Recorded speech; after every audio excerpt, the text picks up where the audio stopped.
নিজের জীবন বাঁচাতে পারতেন, কিন্তু বাঁচালেন শিশু শিক্ষার্থীদের আর নিজে হারিয়ে গেলেন চিরতরে। ঢাকার উত্তরা এলাকায় ভয়াবহ বিমান বিধ্বস্তের ঘটনায় প্রাণ হারান মাইলস্টোন স্কুল অ্যান্ড কলেজের শিক্ষিকা মাহেরিন চৌধুরী। শিশুদের জীবন বাঁচাতে গিয়ে নিজেই আগুনে পড়ে মৃত্যুবরণ করেন তিনি।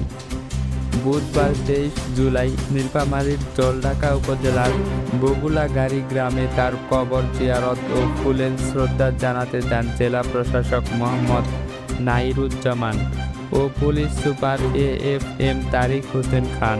তাদের সঙ্গে ছিলেন উপজেলা নির্বাহী কর্মকর্তা জাহিদ ইমরুল মোজাক্কিম, জলঢাকা থানার ভারপ্রাপ্ত কর্মকর্তা আরজু মোহাম্মদ সাজ্জাদ হোসেন সহ জেলা প্রশাসন ও পুলিশের ঊর্ধ্বতন কর্মকর্তারা।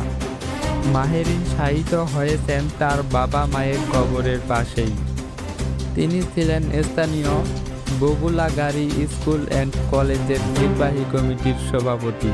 প্রতিষ্ঠানের ভারপ্রাপ্ত প্রধান শিক্ষক বলেন, তিনি শুধু একজন শিক্ষক ছিলেন না, ছিলেন মানবতার এক প্রতীক। নিজের জীবন না ভেবে যেভাবে শিশুদের রক্ষা করেছেন তা ইতিহাস হয়ে থাকবে। মাহেরিন চৌধুরীর এ আত্মত্যাগ আমাদের শিখিয়ে দেয়, মানবতা এখনো বেঁচে আছে। তার আত্মা যেন শান্তিতে বিশ্রাম পায়, এই প্রার্থনা আজ কোটি মানুষের মুখে। জমির উদ্দিন, আলোকিত পঞ্চগড়।